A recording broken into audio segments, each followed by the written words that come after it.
Este es el inicio de la segunda parte del audio. Y entonces, los tipos de impuestos, bueno, pueden ser, eh, desde el punto de vista de la empresa, cargos por los efluentes, es decir, cargo por una cierta tasa de impuesto por tonelada emitida al aire o metros cúbicos emitidos al río.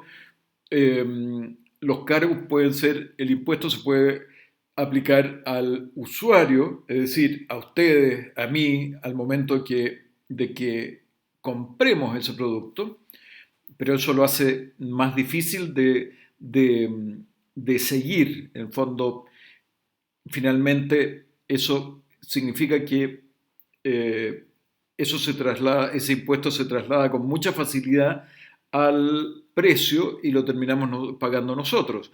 Normalmente, en el caso de los impuestos a las empresas, es muy frecuente, por no decir que siempre pasa, que los consumidores somos los que terminamos pagando los impuestos que se le cargan. Vean ustedes el impuesto verde a la benzina o al petróleo. Bueno, eso es claramente un impuesto que terminamos pagando los consumidores.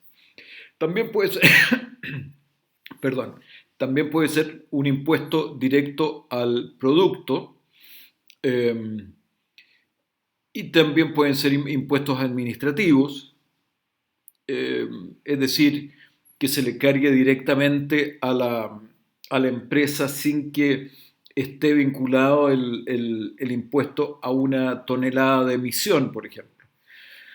Pero eso también es un poco más difícil de perseguir, de identificar. Podría haber también una diferenciación tributaria, es decir, a las empresas que tengan la tecnología más moderna, etcétera, yo les voy a cobrar menos impuestos. A las más antiguas, porque son más contaminantes, etcétera, etcétera, le podría cobrar una tasa mayor. Eso podría ser interesante, pero se presta para injusticias. Unas empresas podrían reclamar, bueno, ¿por qué a mí y al del lado no? Porque eso significa finalmente que alguien tiene que decidir, bueno, a la empresa A le voy a cobrar 10 y a la B le voy a cobrar 20. Entonces se presta para malas interpretaciones, eventuales eh, puertas de corrupción, etcétera. Y los impuestos verdes, como mencioné hace un momento, bueno, impuestos a la contaminación, impuestos, en el caso de Chile tenemos el impuesto al petróleo, o a los autos diésel, más que al petróleo, a los autos y los ciertos medios de transporte diésel. Así es que esa también es una nueva familia de impuestos que está recién empezando a usarse. Esto del impuesto al petróleo o a los autos diésel, a los motores diésel, se implementó hace probablemente, el tiempo pasa rápido, pero ya no sé, tal vez unos 8 años, una cosa así, más o menos.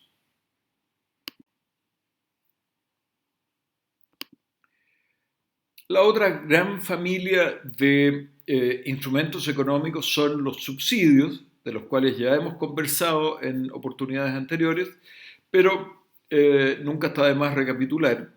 Y el subsidio en esencia, es pagarle a los contaminadores una determinada cantidad por unidad de emisiones, por tonelada, metro cúbico, litro, en fin, lo que ustedes quieran. Eh, Cuando se logre, por ejemplo, reducir a partir de un cierto umbral, en fin, etcétera. Las desventajas de un subsidio, que por supuesto es el Estado que le transfiere fondos, le transfiere plata a una empresa, y por lo tanto eso, desde luego, tiene la desventaja de que es una salida de fondos desde el Estado que podría usarse en la salud o en la educación, y Y el hecho de que exista ese subsidio podría prenderle la ampolleta a alguien para decir, aquí están regalando un poco de plata, por lo tanto, eh, eso podría ser un atractivo que hiciera que más empresas llegaran al sector, lo cual siempre es conveniente tener más empresas, pero no si es que esa empresa está considerando, me regalan plata aun cuando use una tecnología antigua, por lo tanto, igual de repente vale la pena. Eso, por supuesto, que depende también del monto del subsidio y la letra chica que pudiera haber que restrinja su uso. Tipos de subsidio que pueden existir. Eh, Hay cantidad de formas que se pueden inventar de subsidios. Lo que, lo que mencionábamos recién, el decreto ley 701 a la forestación opera con un subsidio. Yo planto y muestro que los árboles están vivos al segundo año y el Estado me entrega un bono por cantidad de árboles vivos. Em, Así que también existen los subsidios a la ley de riego, subsidios que provee la ley de riego, etcétera. Así que hay algunos subsidios que existen en la institucionalidad chilena. Así que formas hay muchas, como los fondos concursables. eh, la Corfo normalmente es el instrumento de ese tipo de subsidios. Eh, es interesante para ustedes que existe una cantidad de subsidios, por ejemplo, al emprendimiento, a la innovación. Ustedes, gente joven, las neuronas dispuestas, vean qué es lo que ofrece Corfo para los emprendedores. Fondos de cooperación también, ahí hay fondos de cooperación internacional. eh, la Unión Europea tiene una cantidad de instrumentos que permiten la cooperación entre países, transferencia de tecnología, transferencia de conocimiento, en fin, etcétera. Esos son subsidios. El subsidio directo, bueno, es la plata, el cheque que le manda el Estado a la empresa por disminuir la contaminación. Préstamos blandos es un subsidio porque en buenas cuentas significa que si el costo del dinero en los bancos comerciales es de, por decirles a ustedes, UF más 3%, más 5%, en fin, lo que fuera, puede que el Estado, a través del Banco del Estado, entregue, o a través de la misma Corfo en algunos casos, préstamos con esa tasa de interés subsidiada, es decir, que en vez de cobrar UF más 5, se les va a cobrar UF más 0, por ejemplo, que es lo que está sucediendo en estos tiempos de pandemia. Hay una familia de subsidios o de préstamos que se le han hecho a las empresas, a las microempresas, a las pymes, con tasa cero. Entiendo que son UF más 0% de interés. Y las exenciones tributarias, que desde luego, si el Estado me deja de cobrar, qué sé yo, el impuesto territorial, las contribuciones, o en fin, cualquier impuesto que yo pague, me lo rebajan, también es lo mismo que si me entregaran un cheque. Así que eso respecto de los subsidios. Ahora, en el texto, a ver, ustedes vieron cómo funciona el subsidio en términos de las gráficas, qué es lo que pasa con la cantidad de contaminación, la cantidad que se reduce al existir un subsidio, lo mismo que la cantidad que se reduce al existir un impuesto. Y están las diferencias entre los tipos de instrumentos que se pueden usar a partir del Estado. Hay buenos ejemplos ahí, así que les ruego por favor que lean con atención el capítulo de esta semana. Ahora, también existen algunas opciones de mercados y el texto indica claramente cuáles son estas opciones y por qué es bueno contar con ellas, pero en el caso de los permisos o los bonos de emisión transables, bueno, hay que tener en cuenta ciertas condiciones, por ejemplo, que están mencionadas en el texto, que es la creación de un mercado. En el fondo, le toca al Estado eh, definir las reglas, definir cuántos van a ser la cantidad de permisos o bonos que se van a transar en el mercado y definir entonces cuáles son las empresas o cuál es la industria que va a intervenir ahí en ese mercado. En el caso de Santiago existe un proyecto a estas alturas ya milenario, pero de mucho tiempo, de muchos años ya, que está en el Parlamento, por ahí en el cajón de alguien, eh, durmiendo el sueño de los justos, pero que nunca prosperó justamente como una modalidad para disminuir la contaminación en la cuenca de Santiago, lo cual se, tal vez habría sido una tremenda contribución para, el- para los habitantes de la ciudad. Pero finalmente hemos seguido a través de las normas de mandato y control. Todas las veces que se supera un cierto estándar, se declara emergencia ambiental, en fin, etcétera. Hay una cierta cantidad de empresas que son obligadas a parar y así sucesivamente. Entonces, eh, eso depende de la calidad, de eso depende la calidad del aire y la calidad del aire además depende de la inversión térmica, etcétera, etcétera, que en fin, no siempre es un instrumento muy efectivo. Pero desde luego que si tuviéramos un mercado que permita la transacción de bonos, probablemente hubiera sido un incentivo a las empresas para que invirtieran en, en la transformación tecnológica. Pero como les digo, ahí llegó al Parlamento y nunca prosperó eso. Desde luego también existe otra posibilidad que es menos deseable, desde luego, que es la intervención en el mercado. Es decir, el Estado podría eh, intentar una estabilización de los precios. Eh, es decir, si yo tengo un producto que es producido en una empresa, en una industria, es decir, el conjunto de las empresas que hacen el mismo tipo de producto, eh, bueno, puede que yo, Estado, decida entonces bajar el precio a ese producto.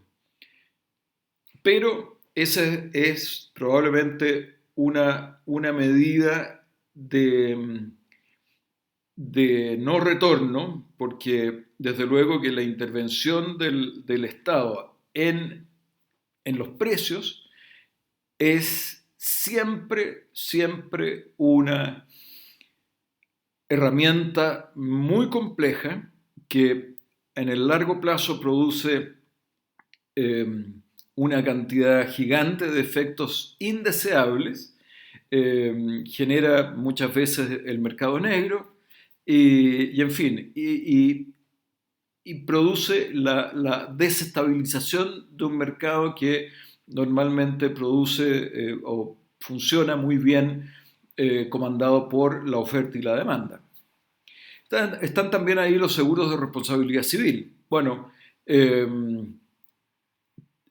es un instrumento que yo como empresario puedo contratar un seguro si es que me encuentro con que las personas que están aguas abajo de mi empresa resultan perjudicadas por alguna acción de los efluentes que yo descargo al río. En fin, eh, el tema de los seguros también depende un poco de la disponibilidad de las empresas aseguradoras a asegurar ciertas acciones, que no siempre es fácil. Eh, Luego también, como comentaba hace un rato, todos nos movemos en la vida por incentivos. El incentivo de que me guste algo, o el incentivo de que me van a dar un premio. Si yo hago algo bueno, puede que nuestros padres nos den una mesada o qué sé yo.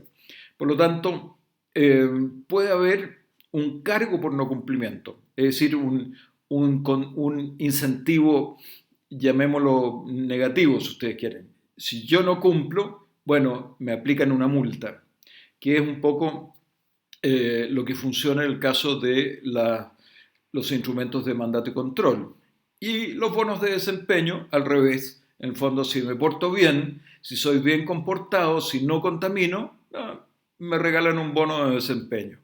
Así que también es algo que una empresa o el Estado podría diseñar para premiar a las empresas no contaminantes.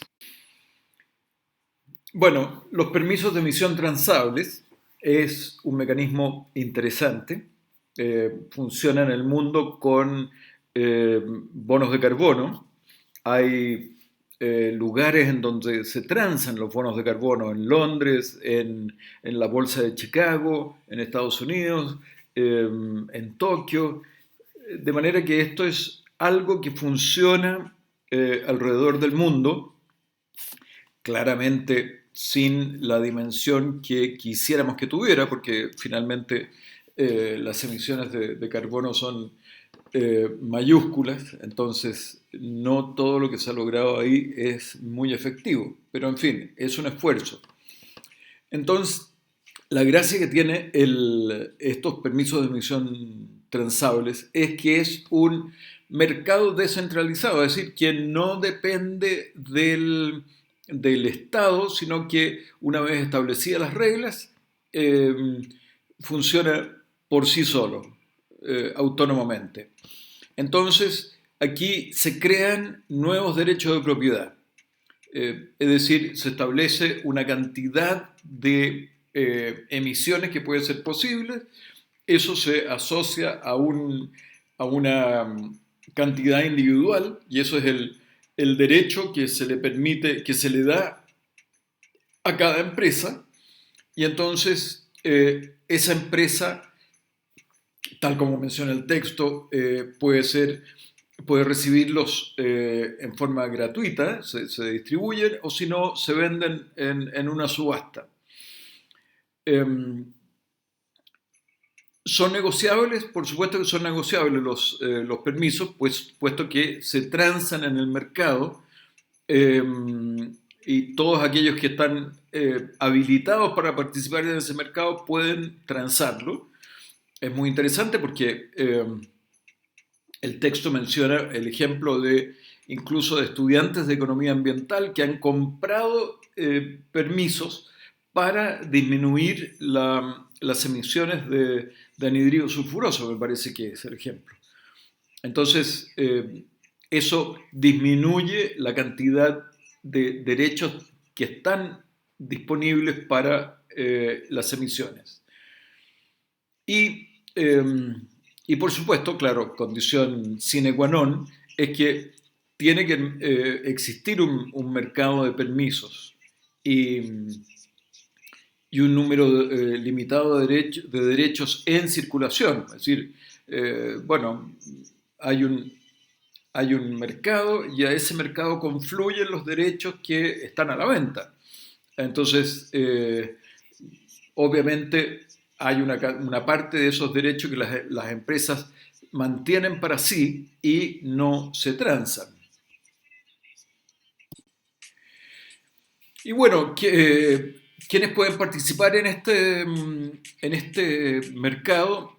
El sector público. El sector público podría comprar permisos y también organizaciones, ustedes mismos, individuos, podrían comprarlo. Y entonces eh, así se disminuye la cantidad permitida de contaminación puesto que no hay derecho para hacerlo, disminuyen los derechos.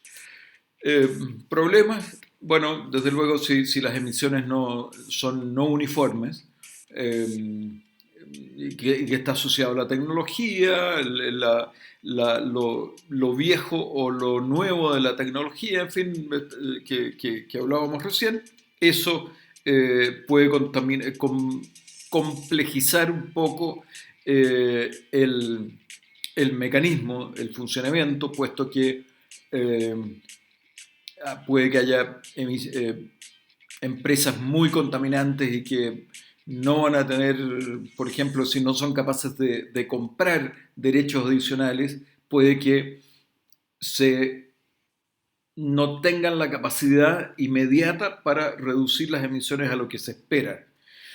Eh, Normalmente estos mercados pueden tener muchos participantes, por ejemplo, y funcionar en regiones acotadas como la cuenca de Santiago, en el ejemplo que les mencionaba un rato atrás, pero no necesariamente en regiones acotadas. Los bonos de carbono, bueno, no es... eh, eh, en el mercado de bonos de carbono se participa alrededor de todo el mundo. Ustedes mismos podrían comprar bonos de carbono ahora. Pero, en fin. Así que, desgraciadamente, como les digo, no es una opción tan utilizada. Vamos a nuestra segunda pausa y luego a la parte final de esta mañana.